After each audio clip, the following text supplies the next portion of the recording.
Hello everybody, welcome to today's video. Today's video is dedicated to the late Muhammad Ali Sadpara. As you have all heard by now that Muhammad Ali Sadpara has been missing from climbing the K2 summit. Actually, before he climbed, there was a huge group of Nepali climbers who went before him couple of weeks before when the weather was a little bit more doable, and they returned and they went back to Nepal. And in the meantime, Muhammad Ali Sadpara's thought and his team that he should climb the same K2 peak trail that the Nepalis left, because when they went, they left lines of trails which are dug into the snow that anyone climbing or going back downhill, they can follow those lines on the K2 summit. But as we have all heard by now that his summit climb was fateful, and no one has heard what has happened to him and his team since. His son has even uh, acknowledged that his father has died. There have been several rescue attempts by Pakistan military helicopters to no avail, and also latest report is that a military C-130 aircraft with sophisticated sensors that detect a human body from high altitude on the snow even tried to rescue with no avail.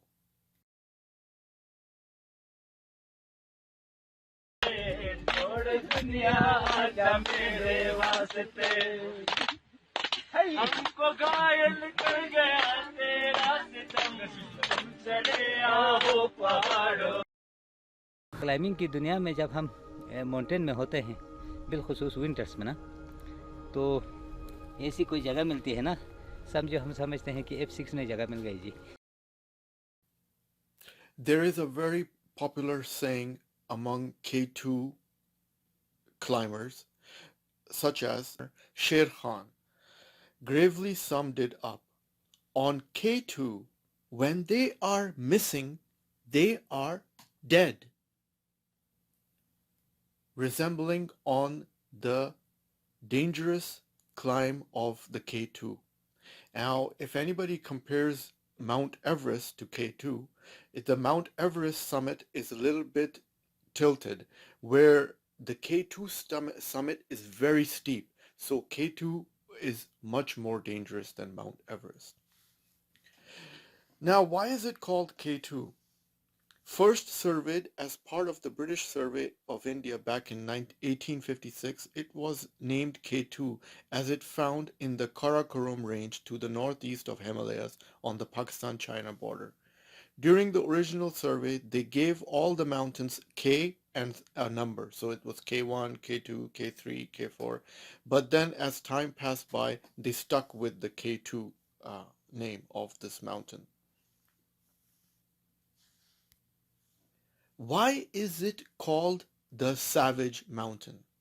American climber George Bell described K2 as a savage mountain that tries to kill you after being stretchered off the mountain with frost-bitten feet in 1953.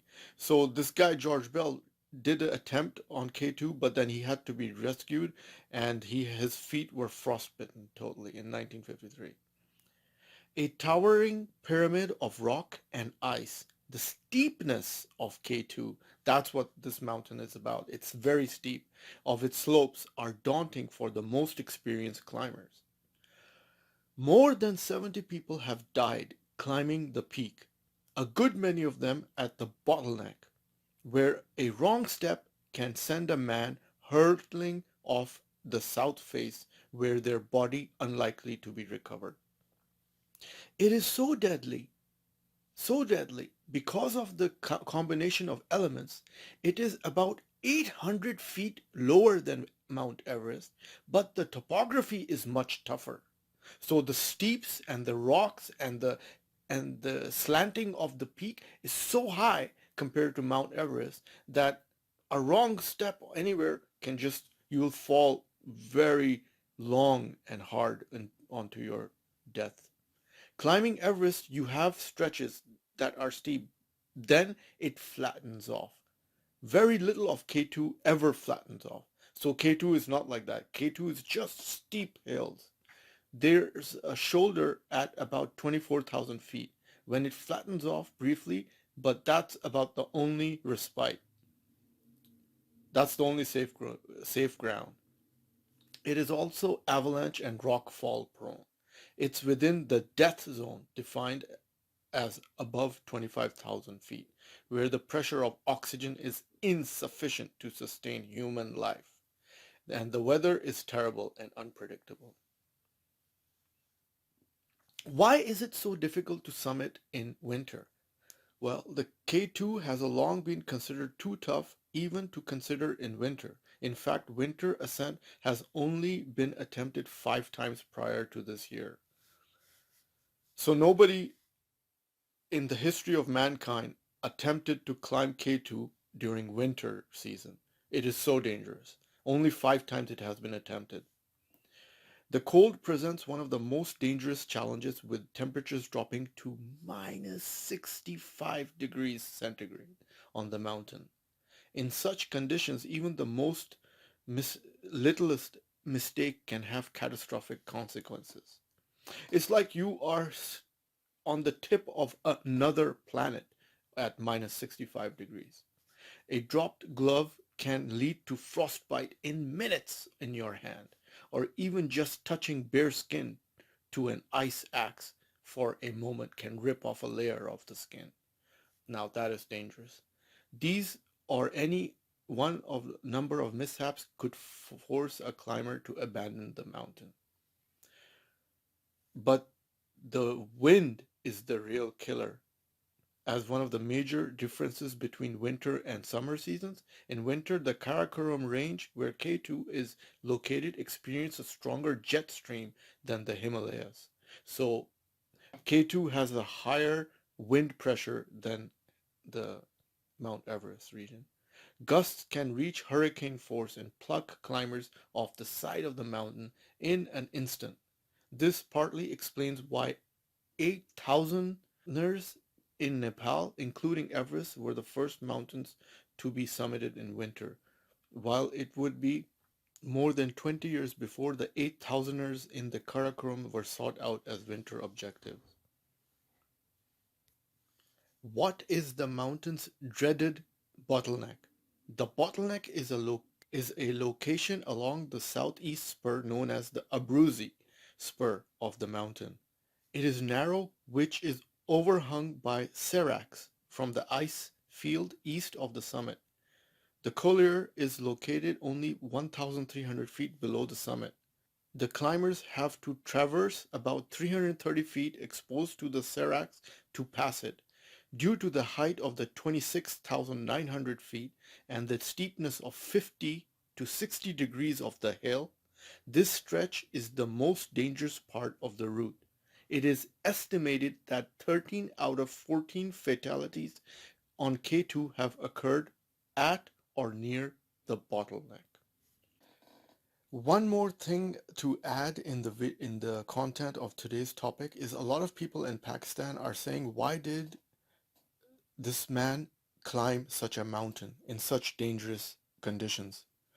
Well, this is for all the lazy people and all the couch potatoes. If man doesn't pioneer, doesn't innovate, doesn't thrill seek any adventure, then there is no advancement of human life in any way. So he was a pioneer. He was a climber of dangerous peaks. And doing it, he failed and he probably lost his life by now. But that doesn't say that you should just give up your hands and legs and don't attempt anything in life.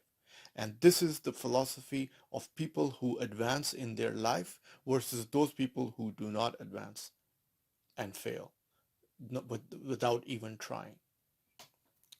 So that is the answer for people asking Why do you do this in such conditions? Well, you have to try. There's a saying, the Wright brothers failed thousands of times until they eventually succeeded in building an aircraft which actually flew for the first 8 seconds in flight.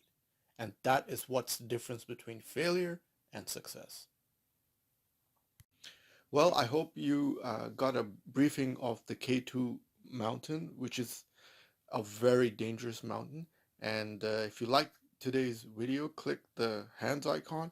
And if you'd like to see more of the videos more often, click the red button. And see you next time.